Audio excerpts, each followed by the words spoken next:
नीलम ने एक पुरानी हवेली के बारे में सुना था, ठाकुर हवेली, जो पिछले 20 सालों से वीरान थी।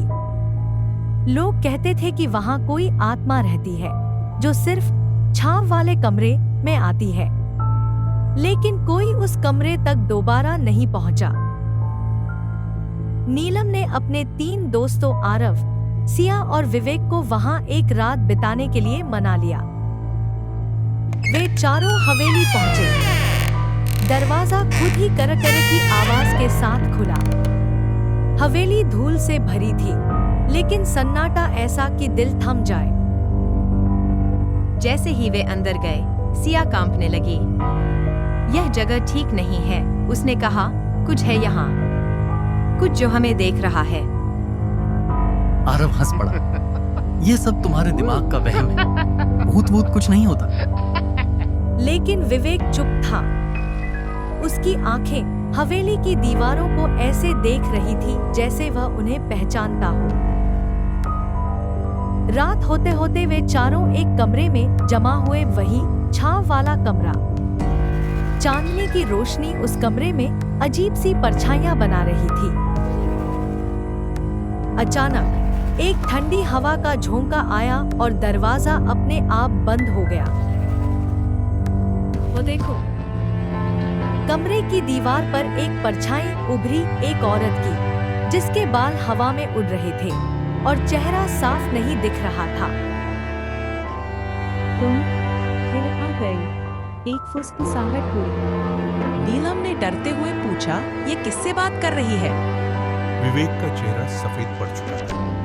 ये मेरी माँ है। तीनों चौंक गए। जब मैं छोटा था, मैं यहीं रहता था, विवेक बोला। एक रात मेरी माँ ने खुद को इसी कमरे में फांसी लगा ली थी। मैं कमरे के बाहर था, लेकिन मैं भाग गया, मदद नहीं लाई। उसकी आवाज टूटने लगी। आत्मा की परछाई अब जमीन से उठकर हवा में तैरने लगी। दीवारें कांपने लगी, बल्ब टिमटिमाने लगे। तू मुझे छोड़ गया, विवेक। अब बाकी सब भी यही रहेंगे, मेरे साथ। अचानक कमरे की बत्तियां बुझ गई। अंधेरा घना हो गया। सिया ने मंत्र पढ़ना शुरू किया, लेकिन हवा में ऐसा लगा जैसे कोई उसका गला दबा रहा। वह जमीन पर गिर पड़ी। नीलम और आरव दरवाजा पीटने लगे, लेकिन वह बंद था। और फिर विवेक आगे बढ़ा। माँ, माफ कर दो, उसने कहा। मैं डर गया था, पर अब भागूंगा नहीं। उसका शरीर नीला पड़ने लगा। आत्मा ने धीरे धीरे उसे घेर लिया और एक पल में वह गायब हो गया।